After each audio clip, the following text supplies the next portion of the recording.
Coat जन्म तन भर मत होगे कुछ ना हाथ लग्या रे। कुकर सुकर खरबया बोरे कौआ हंस बुगारे। कोटि जन्म तू राजा की न्या मिटी न मन की आशा। भिक्षुक होके दर दर घूम लिया मिला न निर्गुण रासा। इंद्र कुबेर ईश की पदवी ब्रह्मा वरुण धर्मराया। विष्णुनाथ के लोक को जाकर तू फिर भी वापस आया। असंग जन्म तन मर्त्या होगे जीवित क्यों न मरे रे। द्वादश मध्य महल मठ बोरे बहुर न दे धरे रे। दो जग बहिष्ठ सभी तय देखे राजपाट के रसिया। तीन लोक से तरपत नाही ये मन भोगी खसिया।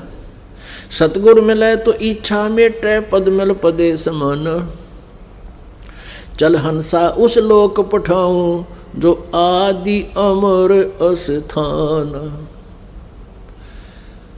चार मुक्ति जहाँ चंपी करती माया होरी दासी। दास गरीब अभय पद पर से वो मिले राम अविनाशी। अपने आत्मा जब आप यहाँ से शरीर छोड़ कर जाओगे, ये पॉइंट हैं काल के जाल से निकलने के। ये दाव पेच हैं जो आप जी को सत्संग के माध्यम से आपको सावधान किया जाता है और आप जी ने इन फार्मूलों को लगाना है। जब एग्ज़ाम आवेगा, तो आप स्टूडेंट हो, आपका एग्ज़ाम भी होगा, क्योंकि अंत में जब मृत्यु होगी, जब तुम्हारा वो एग्ज़ाम होगा और उस एग्जामिनेशन में आप जी ने सफल कैसे होना है, तो ये तरीके बताए हैं। तो उसमें आप जी के या यो शब्द हृदय में जमा हुआ होगा और यो ज्ञान आपको एक जबरदस्त सपोर्ट दे करेगा। और जो भक्ति आपकी, जो सिमरन विधिवत आपने किया हुआ, वो कमाई, उसका इतना ज़बरदस्त प्रेशर होगा कि फ्रिक्शन ऑफ सेकंड में आप जी बाहर गुफा में पहुंच जाओगे। अब ये बात बनाओ है ऐसे जाएंगे वैसे जाएंगे, नहीं। आपकी जो कमाई है आपको इतने बहुत शीघ्रता से, क्योंकि हमने चलना कहाँ से है, मूल कमल में जाना पड़ेगा पहले, और मूल कमल से फिर त्रिकुटी में। त्रिकुटी तक तो ये प्रोसीजर से ऐसे आने का। त्रिकुटी में जाकर के फिर हमने वहाँ आप जी का अकाउंट करवाया जाएगा क्लियर। परमात्मा साथ होंगे इस दास के रूप में, और फिर आपको ऐसा महसूस होगा, वो ज्ञान आपके आधार बनेगा। जैसे आपकी मृत्यु होगी, जो भक्तिहीन प्राणी है उसकी तो दुर्गति होया करे, उसने बूंदी बूंदी शकल के दिखेंगे और नो काले काले है, लंबी लंबे दांता वाले, उसकी कलजा पाट जाएगा, डरते की टट्टी पेशाब निकल जाती है। इन्हें नुआवे क्यों हैं? इसलिए मरे पाछे नुआओगे, पहला कोई ना नुआवे। बता, ये और फूकन जान लग रहे हैं, नुआओ बिला पहला तैयार करो। अरे वो ठा के फूके और नुआन की क्या जरूरत रहेगी, उसने माटी मिलाना ही है। फिर भी तो वो इसलिए स्नान कराते हैं, टट्टी पेशाब में बुरा हाल होता है उसका। उन्हें मांझ धोकर फिर फूकन जाएंगे। और जो भक्ति करते हैं उनको तो सपना सा होगा मृत्यु का।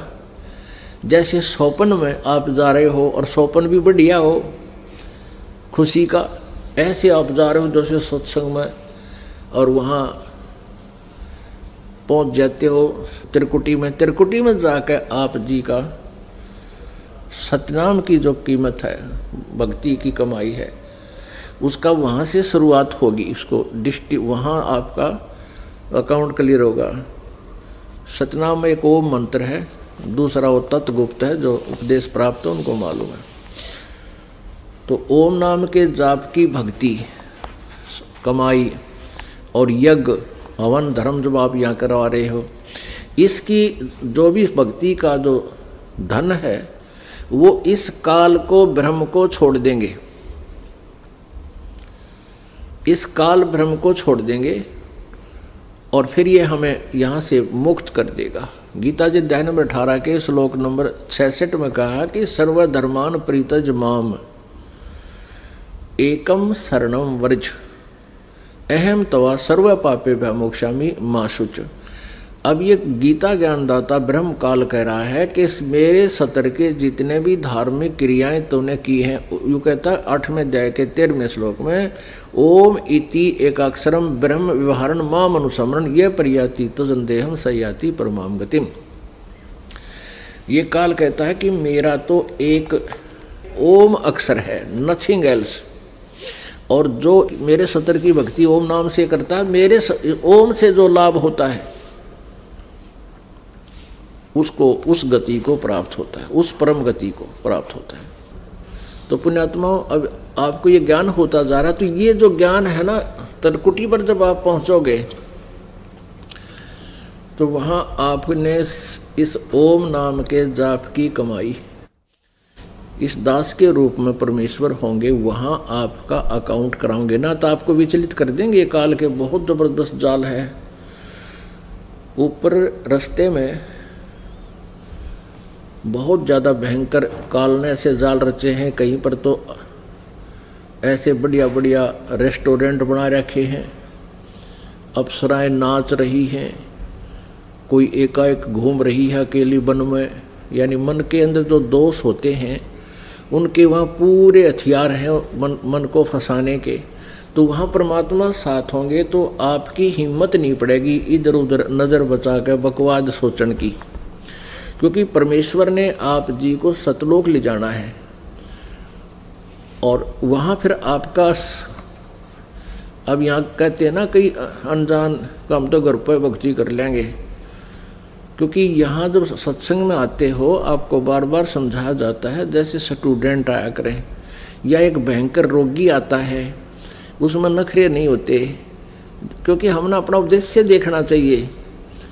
और यहाँ की क्रियाओं में अपने दोष को दूसरों में देखकर वो विमुख हो जाता है।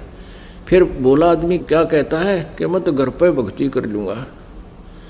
परमात्मा कहते हैं सतगुरु संगत छोड़ कर चाहे लाख वर्ष जप कीन, इंद्री कर्म ना मोक्ष होए, फिर काल का आधि। आपको उदाहरण दिया, जब परमात्मा सह शरीर मगर से जाने लगे, रास्ते में यह खुद दुर्गा आ गई एक सुंदर औरत बन के, और परमेश्वर से कहने लगी तू मेरे साथ भोग विलास कर, तू बहुत पूर्ण पुरुष है, तू बहुत अच्छा तगड़ा है, सुंदर है। तो परमात्मा कहने लगे तेरे जाल से मैं खूब परिचित हूँ, तू अपना जाती रहे यहाँ से। जब हार कर झक मार कर और गाली देती हुई चली गई। तो पुण्यात्माओं, ऐसे ही जब अकेला प्राणी जो भक्ति कर ली ना 4-5 साल 3 वर्ष इस दास के बताए अनुसार मर्यादा में रहकर, फिर वो मर्यादा तोड़ जाता है, गुरुद्रोही नहीं होता है। गुरुद्रोही का तो नाश होगा सीधा ही, वो तो सीधा नरक में जाएगा। तो वो व्यक्ति फिर ऐसे फंसेगा रास्ते में, फिर उसको काल पता नहीं कहाँ ले जाएगा, हाँ, देवता बना देगा और फिर गधा बना देगा, उसकी पूंजी समाप्त करवा के। तो कहते हैं इन बातें क्या पाइए कर सतगुरु नजर निहाल, सतगुरु की नज़र में कहते हैं परमात्मा कहते हैं ऐसा भाव रखो, सत्संग में जब आवे हम एक साधु की तरह होना चाहिए हमारे अंदर, क्योंकि यहाँ सभी भक्त नहीं होते। भक्त का मतलब ये नहीं है कि उन्हें नाम ना ले रखा होता, नाम ले लेने मात्र से भक्त नहीं बनता। नाम देने के बाद उनको यहाँ रिहर्सल करा के इस भट्ठी में कहता के और मोगरे चोट मार मार के, जैसे सत्संग के वचनों की चोट मार के उनको भक्त साधु बनाया जाता है। तो जो भक्त हैं, कोई नया भी आता है पुराना भी आता है, तो नए भक्त अवश्य हैं लेकिन उनमें साधुता भी नहीं आई है, तो उनसे मनमुटाव करके और यहाँ से दूर हो जाना समझदारी नहीं होती। तो आप जी ने अपना उद्देश्य देख करके, तो धीरे धीरे आपका व्यवहार ठीक होगा तो दूसरे भी अपने आप आपसे व्यवहार ठीक करने लग जाएंगे। तो ऐसे समाज भी सुधरेगा और आपके अंदर जो अहंकार है, जो जीव का सबसे बड़ा शत्रु है, इसका भी नाश होगा। आपको यहाँ फर्श पर मैट पर बिठाया जाता है, परमात्मा के लिए दंडवत कराया जाता है।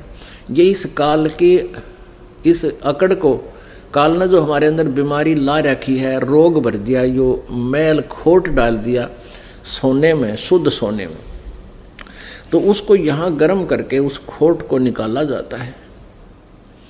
और जब तक ये नहीं निकलेगा इतने भक्ति बने नहीं।